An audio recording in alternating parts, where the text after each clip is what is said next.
Arestado ang isang 30 anyos na Filipina OFW sa NAIA Terminal 3 matapos tangkaing ipuslit sa bansa ang 8.19 kilo ng cocaine na nagkakahalaga ng mahigit kumulang 43 milyong peso.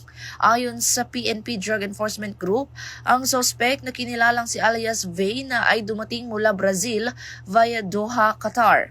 Nadiskubre ang iligal na droga sa X-ray screening matapos mapansin ang kahina-hinalang laman ng kanyang bagahe kung saan natagpuan ang cocaine na nakatago sa false compartment. Kinasuhan siya sa paglabag sa RA 9165 o ang Comprehensive Dangerous Drugs Act of 2002.